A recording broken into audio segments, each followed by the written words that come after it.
parking ng Diamond Hotel. Ang detalye ng NEP 2024 ay may andito po nakasulat po. Ayon kay Yusek Bernardo, ang GAA insertions ng 2024 na magkakalaga ng 300 para po 300 milyon na para kay, sabi niya po sa akin, para kay Senator Bong Revilla na noon ay kumandidato bilang senador para sa 2025. Sinabihan ako ni Yusek Bernardo, Henry, kay Sed Bong yan, baka gusto mo tumulong sa kanya. Dagdagan mo ang proponent, ko na bahala. Sinabi ko kay Yusek Bernardo, sige po boss, kaya po imbis na 25 ay naging 30 ang naging proponent doon po sa tatlong project na nakalagay po dito. Ang project po ay construction of flood control structure along Angat River, Sipat Section Plaridel, construction of flood control structure along Angat River, Lumang Bayan, construction of flood control structure along Giginto River, Mali Section, Giginto. Ang total po ay 300 million po. Yun po ay ayon kay Yusek Bernardo. Never ko pong nakakausap si Senator Bong Revilla. Never po. Makikita sa listahan ng mga proyektong galing sa U8 2024 na hindi lamang flood control ang mga proyekto, subalit ang proponent ay naglalaro sa 25 hanggang 30%. Noong taong 2025 ay may kabuang halaga na 2.55 billion ang may pababa ni Yusek Bernardo sa aking DO.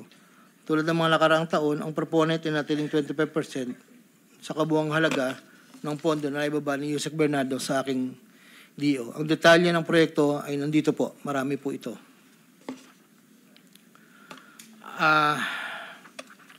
Taong 2022, yun nga po, nabanggit ko kanina, humiling si Senator Joel Villanueva ng proyektong multipurpose building, ikakalaga ng 1.5B.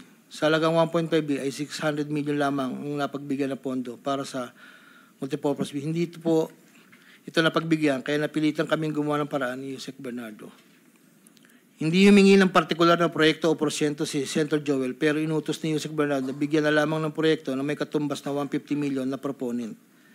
Dahil dito, nabigyan si Senator Joel ng proyektong unprogrammed operations ng 2023 nagkakalaga ng 600 million na pawang mga flood control ng mga proyekto at kung saan susumahin na 25% na proponent ay may halaga na 150 million. Hindi alam ni Senator Joel na flood control ang mga proyektong nailan sa kanya dahil ang aking pagkakalam ay ayaw po ni Senator Joel ang project na flood control. Ang halagang 150 million dila ko sa rest house sa Barangay Igulot, Bukay, Bulacan na iniwan ko po sa tao niya na ang nagangalan lang pong Peng. Sinabi ko kay Peng na pakibigay na lang kay boss, tulong lamang yan para sa future na plano niya. Hindi po nila alam na doon galing yon sa flood control. Matapos po na hindi na po kami nagkausap. Sa kay Senator Jinggoy naman po, sa pagkakatanda ko, nasa 2024 budget hearing kami sa Senado. Kasama ko si Yusek Bernardo. Sa pagitan ng alas 9 hanggang alas 10 ng gabi, habang kami naghihintay, tinanong ako ni Yusek Bernardo kung mayroon pa akong gustong lagyan at mayroon pang available na 355 si SJE. Ayon po kay Yusek Bernardo. Sabi ko po, boss, meron naman. Sagot ni Yusek Bernardo sa akin na ipasok ko agad sa kanyang listahan ng oras na yon. Agad-agad po akong nagpagawa ng listahan sa staff ko at sa loob ng 10 to 15 minutes, pinasa ko na po ang listahan kay Yusek Bernardo. Ito po ang listahan ng mga proyekto na banggit. Ito po ay puro pumping station po with floodgates. Ito po ay phase 3 dahil may nauna na pong phase 1, phase 2. Ito po ay 7 project. Mayroon pong 360 million, isang 45, isang 50, dalawang 40 million na may kabuang 355. Ang proponent po nito ay 25% at binigay ko yung Yusek Bernardo kasama ang may iba pang proponent ng mga pondong biniba niya sa akin para sa taong 2025. Wala po akong direktang transaksyon o direktang pakipag-ugnayan kay Senator Jinggoy. Pangapat, Congressman Elsaldi ko. Noong August 20 o September 2021, nagkakilala kami ni Congressman Saldico sa isang pagtitipon meeting sa Shangri-La, Bonifacio. Doon ay napag-usapan namin ang plano ni Kong Saldi na sumubok na magbaba ng pondo papunta sa aking distrito para sa iba't ibang proyekto. Pagkalipas ng higit kumulang na isang buwan mula sa aming unang pagkikita, ako ay nagpasa sa kanyang listahan ng mga proyekto na may kaugnayan sa flood control at ang mga proyekto yung tayo lumabas sa General Appropriations Act of 2022 na nagkakahalaga ng, andito po, 1, 2, 3, 4, 5, 6. 6 na proyekto po to. At ang pagkakatanda ko po to ay 519 million. Ang una po. Sa pagitan ng 4 na taon, mula 2022 hanggang 2025, naging tagapagtaguyod si Kong Saldi ng mga proyekto sa Bulacan First. Mahigit kumulang 426 na proyekto. Ang kabuang halaga ng proyekto na ito, ayon po sa nalakap kong record, ay hindi bababa sa 35 billion, 24 million pesos. Million or billion? Billion, Your Honor. Andito po yung summary. Pwede ko pong state, Your Honor. Go ahead. Sa taong 2022, yun po yung una, BICAM lang po ito ayon sa record ko po. 519 million. Sa 2023, 5 billion 790 sa NEP, 3 billion 250 sa BICAM, at 3 billion 890 sa UA. 2024, 5.8 billion sa NEP, sa BICAM 5.084, sa UA 3.306. Sa 2024, nagkakalaga po ng total na 14 billion 190, sa 2023 12 billion, sa 2022 519. Noong pong 2025 ay 7 billion 385 na lang po sa NEP. Wala na pong kasunod. Sa bawat proyekto na pinapasok ni Kong Saldi, meron akong binigay na obligasyon sa kanya para sa pondo base sa aming kasunduan noong 2022. Ang kaniyang hinihingi na budget na sa bawat proyekto ay 20% lamang po noong 2022. Kung makikita niyo po, Your Honor, isasabay ko na rin po ito, na yung larawan po nandun po sa kasama po ako na nakatayo, yung opisina. Yun po yung 20% po na 2022 inaayos po namin doon sa litrato po. Subalit nung taong 2023 hanggang 2025, ay tumaas ng porsyento ng 25% po. Ang pag-abot ng porsyento para kay Kong Saldi sa bawat proyekto ay kadalasang hindi isang baksakan. Ito rin ay nakadepende kung paano na ipasok o na-insert. Kapag ang proyekto ay napasok sa NEP, ang unang 10% ay agarang binibigay ko kay Kong Saldi. Habang ang balanse na 15% ay paglabas na po ng GAA within 1 to 2 months. Iniipon ko muna po yan bago po ipadala sa kanya. Kapag ang proyekto naman ay naipasok ng Kong Saldi sa BICAM, ang unang 10% ay binabayad sa kanya matapos lumabas ang GAA at ang balancing 15% ay binibigay makalipas ang 2 buwan mula nang maaprubahan ng GAA.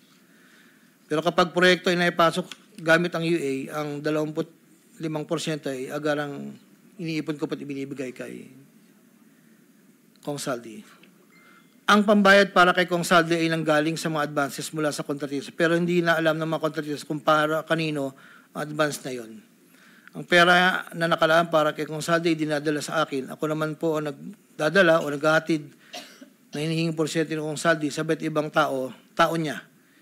Hindi ko po siya na-meet during pagdadala. Ang tao niya po ay may alias lang Paul at Mark.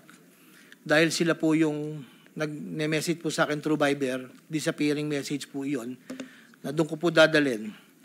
May isa o 2 beses na dinala ko sa parking lot ng Shangri-La Hotel, Bonifacio Global City, ang porsyento ni Kong Saldi. Paminsan-minsan man, inahatid ko ito sa kanyang bahay sa Ladybug Street, Valle Verde 6, Pasig City.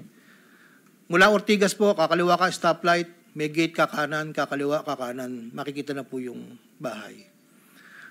Minsan po, inuutos ko lang po, minsan po ako po ang nagbababa. May tao lang pong tatanggap, tapos po, iiwalan ko na po. Dinagdag ko na dahil lumulobo ang pondo ng Bulacan, napag-usapan namin Kong Saldi na kung meron akong pwedeng mapagbabaan sa iba't ibang district engineering office. Nang dahil dito, noong 2020 hanggang 2025, nagbaba si Kong Saldi sa sumusunod. Bulacan Second, 573 million. Tarlac First, 2023, 1.350. Sa 2024, sa UA, 1.650. Tarlac Second, 925. Tapos 2024, 1 billion 25. Pampanga, sa 2023, 1 billion 125. 2024, 75 million lang po. Wala pong alam yung mga tao doon na DE. Ako lang po ang kausap nila. Hindi po alam nila yun ay kay Kong Saldi. Dahil ako lang po, hindi ko po pwedeng sabihin kung saan nanggagaling. Ito po, ang mga iba naman pong nagbababa ay nakilala ko ang kumpanyang Pearlstar. Ngunit kahit pamilyar ako sa Pearlstar, hindi ko kilala ang may-ari nito. Naging tauhan ng Pearlstar ang kilala ko na MK. Na-meet ko po siya sa district. Meron po siyang project na isang tulay na inabutan ko before. Sa pagkakalam ko, si MK ay anak ng may-ari ng Pearlstar. Nagkaroon ng pagkakataon ng 2020 na lumapit sa akin si MK na Pearlstar na nakiusap na humingi ng listahan para sa flood control. Ayon kay plano raw nilang lakarin ng pondo para sa mga flood control projects. Ako'y nagbigay sa kanya ng listahan at nalumabas naman po ito sa GA at UA. Kinaklaro ko na wala akong alam o personal knowledge kung paano nakuha ng Pearlstar ang pondo at kung sino ang kausap nila para masiguro ang pagkuha ng pondo. Hindi po ako knowledgeable doon. Basta nagbibigay lang po ako ng listahan. Ang proyektong iginawan sa Pearlstar ay pinunduhan mula sa National Expenditure Program at papondong itilakda ng bicameral conference. Ayon po sa record. Ito pa po, mayroon pong 2022, si Commissioner Mario Lipana po ay nanghingi rin po sa akin ng listahan. Taong 2023, nakapagbaba po siya sa UA ng 500 million. 2024, 400 million. 2025, 500 million. Wala akong personal knowledge kung paano nila nakuha ang pondo at kung sino kausap nila. Ang listahan ng mga proyektong naipasok ni Com Lipana ay nakalakip sa sinumpang salaysay sa annex po. Andito po lahat yung detalye. Nabanggit po nung nakaraang hearing, former Congressman Mitch Kaayon, noong taong 2021, nakilala ko si isang pagtitipon, hindi ko na po matandaan, alam ko po birthday, na noon ay Yusek pa po, ang pagkakatanda ko. Dito ay nakapag-usap kami at tinanong niya kung pwede siya magpababa ng pondo sa aking DO. At sinagot ko naman na, opo, pwede po.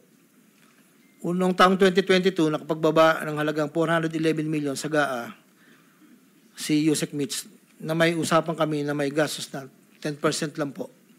Hindi niya po pinakailaman yon. Sabi niya, bahala ka na kung sino man ang mananalod contractor niyan. Noong ikapat na pagdinig ng Senate Blue Ribbon Committee hearing, may dalawang larawan na pinakita ang chairman ng Senate Blue Ribbon Committee, Senator Pampilo Lacson, kay Engineer Bryce Hernandez. Isang larawan sa isang lamesa na puno ng pera at doon ay makikita ang aking presensya na kung saan ay ako'y nakasuot ng blue na shirt at ito ay sa conference room ng lumang opisina namin. Para po sa kalaman, lahat po ng pera na yon ay para sa BICAM ni Kong Saldi, 519 million na may 20% proponent noong 2022. Ito po ay galing sa iba't ibang mga kontraktor na nakuha ng mga proyektong naipababa ni Congressman Saldi. Ang pangalawang larawan naman po ng pera na nakasalansan sa isang bilyaran ay para sa proponent ng 2023 na 5.79 billion na dadalhin namin kay Kong Saldi na sa aking pagkaalala ay nagkakalaga ng 579 bilang 10% advance payment. Aking nireserba ang aking pagpasa sa karagdagang sinumpang salaysay kung sakaling ito ay mabibigyan muli ng pagkakataon. Ginagawa ko ang sinumpang salaysay na ito upang pakita ang aking kusang loob na pakipagtulangan sa sinasagawang bisyo sa Senado, sa House of Representatives at iba pang ahensya ng pamahalaan, kaugnay ng mga anumalyang proyekto ng DPWH at upang matuluyang palagutin lahat ng mga taong sangkot. Ilan po, Your Honor. Pwede bang pirmahan mo yung sinumpang salaysay para maibahagi sa mga miyembro ng committee ito nang sa gayon, mamaya kung meron silang gustong tanungin, at least pirmado mo yung sinumpang salaysay. Your Honor, dahil in good faith po ako, kahit wala po akong inaasahan pa kung ano ang mangyayari sa akin, I will sign this. Nagpapatunay na ako po ay willing po makipag-cooperate. I will sign this one po. Salamat po.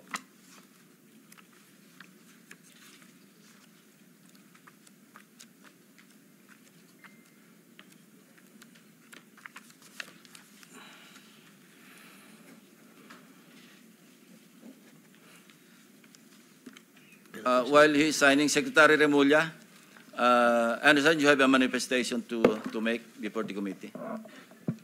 Yes, sir. Morning, Mr. Chairman. Morning, members of the committee. Due to the gravity of the allegations in the affidavit and it being a sworn statement, I believe that this will be very helpful to the Department of Justice and the Witness Protection Program in trying to file a case as soon as possible, as this is the demand of the people.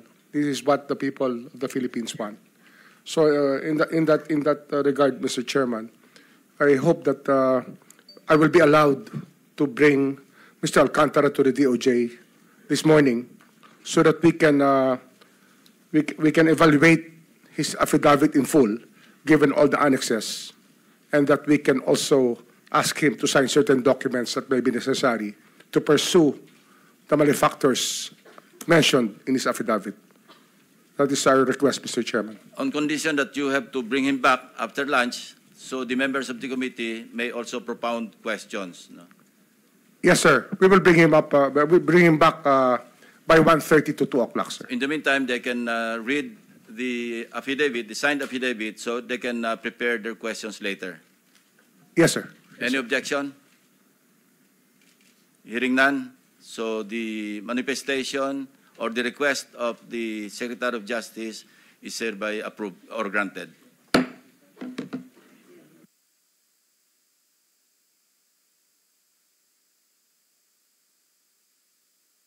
For a while, Mr. Secretary, meron lahat ng tatanungin si Vice Chairman sa inyo. Thank you. Teka, sandali. Anyway, you're the Vice Chairman. Go ahead. Thank you, Mr. Chair. May question lang po ako kay Secretary Remulla.